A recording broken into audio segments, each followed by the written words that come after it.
I don't have a witty intro. This intro sucks. Okay, so the next review isn't ready yet, so here's one on the fly. Yeah. So, last time we looked at a Switch game from the Switch eShop. We looked at a port of a 1942 ripoff thing that originally began life as a mobile game. Now, today, well, we're sticking with that theme pretty much. Bubble Shooter DX, courtesy of Entwinkler X or something. And it only cost me a few gold coins because it was on sale. Because God forbid I spend actual money on this thing. So if you're familiar with games like Bust-A-Move or Puzzle Bobble or... those are the only two I know, and they're basically the same game anyway. This is essentially a low-rent version of that game.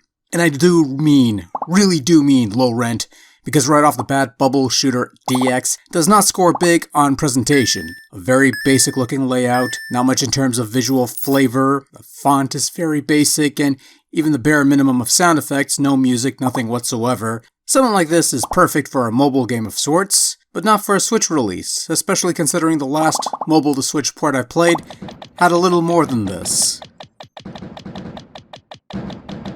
Actually, a lot more than this, but I digress. How does Bubble Shooter DX play?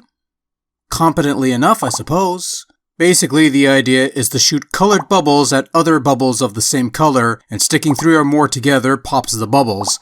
And you do this until the entire board is cleared of bubbles.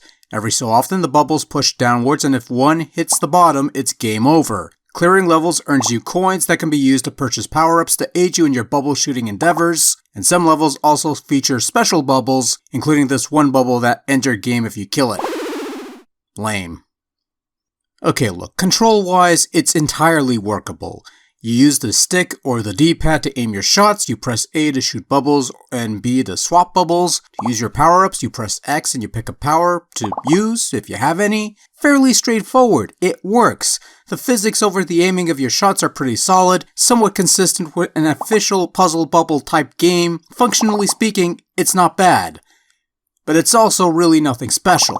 It offers hundreds of levels of play, but it's all one player. There's no multiplayer, local or online, there's no options to tweak the generously bare-bones visual presentation, and really no overall charm or personality. There would be instances where I'd fall asleep while playing through the game, like completely doze off at times for minutes on end. And when that happened once too many times, I knew it was time to call it a day and move on to something else. This is dollar store quality stuff at play here, and I'm being generous in that regard probably. And on a service where you actually do have a couple Puzzle Bobble games available for purchase, which might be pricier, but also they're more fleshed out and quite frankly more fun, something like Bubble Shooter DX, I'm struggling to remember the name, that's how forgettable this thing is.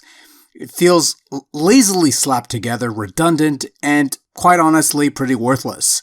And really, there's not much else to say about Bubble Shooter DX. It works, it's functional, it's competently done from a technical gameplay standpoint, and there's a bunch of levels if you want to go very far, I guess. But it's also bland, forgettable, and lazily slapped together.